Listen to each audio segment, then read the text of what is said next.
एक तरफ हम देख रहे हैं कि मध्य प्रदेश की राजधानी भोपाल में नगर निगम अध्यक्ष किशन सूर्यवंशी की ओर से एक अपील की गई थी लोगों से कि चौराहे के बीच में कहीं पर भी होलिका दहन नहीं होगा। तो वहीं आप देख सकते हैं ये बिट्ठल मार्केट चौराहा है जहां पर सब्जी मंडी का चौराहा कहा जाता है और यहाँ पर धुरेंडी की तैयारी की गई है, होलिका दहन की तैयारी की गई है। काफ़ी संख्या में लकड़ियाँ लगाई गई है, मतलब यहाँ काफ़ी आग का गुबाल भी देखने को मिलेगा। लेकिन यहाँ पर अगर हम बात करें तो कहाँ पर किशन सूर्यवंशी की बात मानी जा रही है, कहीं ना कहीं नियमों का उल्लंघन करते हुए नजर आ रहे हैं। और ये भी कहा जा रहा है कि पिछले 22 सालों से इसी जगह पर होलिका दहन किया जाता है। तो क्या इस होलिका दहन के बाद यहाँ पर कोई भी नियम का उल्लंघन करने वाले लोगों के ऊपर कार्रवाई की जाएगी? क्योंकि एक बड़ा सवाल है, मध्य प्रदेश की राजधानी है और यहाँ पर नगर निगम अध्यक्ष की ओर से ये अपील की गई है, तो कहीं ना कहीं लोगों को इसका पालन करना चाहिए था। और इस तरीके की जो एक होलिका दहन रोड के बीच में किया जा रहा है, इसको नहीं करना चाहिए था। बड़ा सवाल उठता है कि क्या नगर निगम अध्यक्ष की जो अपील की गई थी उसका पालन करते हुए लोग नजर आएंगे, या ये जो 22 सालों से परंपरा चली आ रही है इसी चौराहे पर होलिका दहन करने की ये जारी रहेगी। जो ये पूरी तैयारी आपने देखी है, इसी को लेकर हमारे साथ पंडित जी मौजूद है, इनसे बात करेंगे कि क्या कुछ खास है और कब से क्या ये आयोजन किए जा रहे हैं। जी पंडित जी, ये होलिका दहन कब से हो रहा है? होलिका दहन ये पूर्णिमा, फागुन पूर्णिमा को जो होता है उसमें होलिका दहन किया जाता है। और इसमें होलिका दहन में हिरण्यकश्यप जो राजा था, तो हिरण्यकश्यप राजा जो था वो अपने किसी देवी देवताओं को मानते नहीं थे।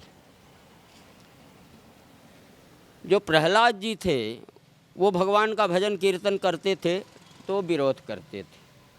फिर उनने ऐसा किया कि फाल्गुन उनकी जो बुआ थी, तो बुआ को बोले कि आप होलिका में बैठा दो, बैठा लिए। लेकिन इतनी ईश्वर में इतनी बड़ी ताकत थी कि प्रहलाद जी वहाँ से जले नहीं। तो ये बुराई का जो प्रतीक है, बुराई को दूर करने के लिए होलिका दहन किया जाता है। जी पंडित जी, लेकिन भोपाल में जो नगर निगम के जो अध्यक्ष है किशन सूर्यवंशी, उन्होंने एक अपील भी की है कि चौराहे के बीच में जो है होलिका दहन वगैरह ना किया जाए, लेकिन आप लोग ये कर रहे हैं। देखिए ऐसा है, सरकार जो कह रही है अच्छा कह रही है, लेकिन जब ये हमारा जो धर्म है, हम अपने धर्म को नहीं करेंगे तो आगे आने वाली पीढ़ी कैसे करेगी? हमें सरकार ही बता दे कि हम कहाँ पे जलाएं। वर्षों से हम जला रहे हैं उसी स्थान पे, आज कह रहे हैं कि वहाँ पे मत जलाइए। हम इस स्थान में तो 30 साल से होली जला रहे हैं, वो हमें आके बता दें कि कहाँ जलाना है तो हम वहाँ पे जला दें। और साथ ही यहाँ जो होलिका दहन होगा, यहाँ पर जो संख्या लोगों की होगी तो उसकी क्या इंतजाम है?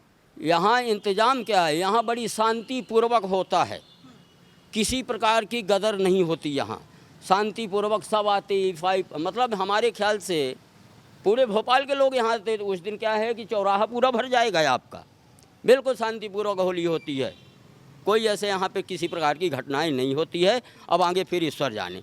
चौराहा भरा रहता है तो ट्रैफिक भी होता होगा? ट्रैफिक होता है, हमारे पुलिस प्रशासन है वो हमारे खड़े रहते हैं यहाँ पे। तो देखा आपने, पंडित जी का यही कहना है कि पिछले 30 सालों से जो है यहाँ होलिका दहन किया जा रहा है और जिस तरीके से नगर निगम के अध्यक्ष की अपील है कि चौराहे के बीच में होलिका दहन ना किया जाए, लेकिन पंडित जी का सवाल भी वही है कि आखिर हम यहाँ ना करें तो कहाँ पर करें। देखना होगा इन सारे मामलों को लेकर जो है किशन सूर्यवंशी की ओर से कुछ प्रतिक्रिया आती है या नहीं। कैमरा पर्सन गौरव के साथ मैं दिव्या मिस्त्री, नेशन मिरर भोपाल।